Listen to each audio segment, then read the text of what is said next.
Assalamualaikum warahmatullahi wabarakatuh. Perkenalkan, nama saya Maulida Rahma. Saya dari Fakultas Usuluddin Adab dan Dakwah, Prodi Bimbingan Konseling Islam.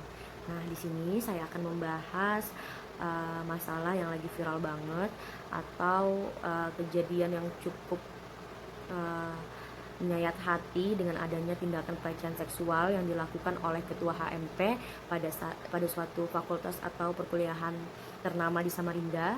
Nah, jadi dari pelaku dan juga korbannya ada 3. Mereka ini sebelumnya berteman baik.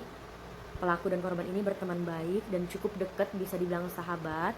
Tapi yang mengagetkannya, kok bisa pelaku ini melecehkan sahabatnya sendiri. Nah, diawali dengan fake account di Twitter yang dilakukan oleh pelaku. Nah, sebelumnya tiga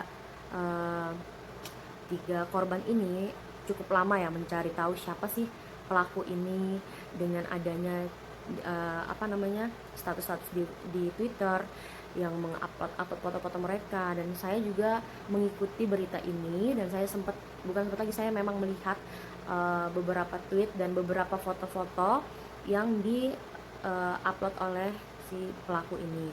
Nah, dari foto yang saya lihat, menurut saya itu foto yang tidak mengundang hasrat menurut saya, karena yang saya lihat fotonya foto orang berhijab, pakai bajunya tertutup, tidak ketat, tapi mungkin namanya pikiran si pelaku ini udah gak terkontrol ya, bahasanya tuh kayak sakit sih menurut saya.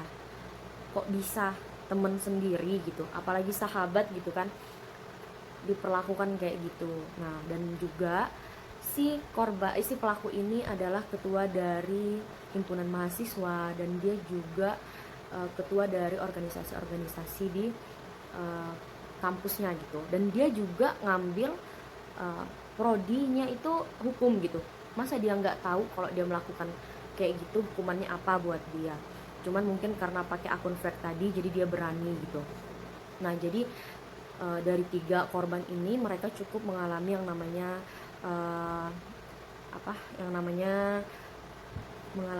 trauma dan takut untuk keluar rumah. Nah, jadi dari beberapa hari yang lalu saya sempat baca caption dari salah satu korban.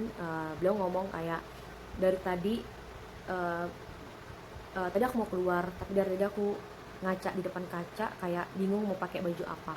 Dan itu tuh cukup membuat kita tuh berpikir kayak, ya ampun, orang yang berhijab aja, yang tertutup aja bisa dilecehkan, gimana orang-orang yang tidak berhijab. Dan lucunya lagi, yang dia lecehkan ini adalah temannya sendiri, bahkan sahabatnya sendiri. Nah, dari berita yang sudah beredar, beliau sudah mendapatkan sanksi sosial, yaitu disebarkannya video-video si pelaku ini lagi minta maaf. Nah, terus apakah langsung selesai di situ aja? Nah, awalnya itu perjanjiannya cukup sampai diklarifikasi video. Ternyata dengan adanya video itu cukup menggemparkan di Samarinda, apalagi di kalangan mereka, di kalangan angkatan dari SMA, bahkan di perkuliahan mereka. Nah, ini memicu si pelaku ini katanya lagi stres dan hampir bunuh diri. Menurut pengetahuan kita, dari adanya berita yang beredar ini, pelaku ini langsung ditegur dari kampus, diancam untuk di DO, dan juga masalah percintaannya diputusin pacarnya. Karena yang kita tahu, si pelaku ini sangat bucin dengan ceweknya, tapi kok bisa melecehkan temennya sendiri.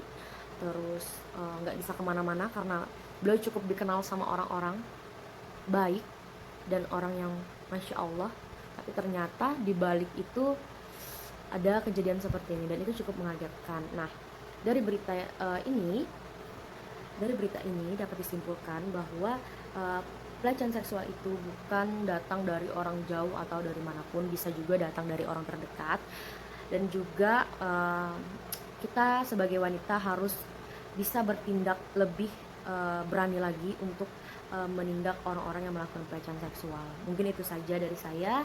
Wabillahi taufiq wal hidayah. Wassalamualaikum warahmatullahi wabarakatuh. Mohon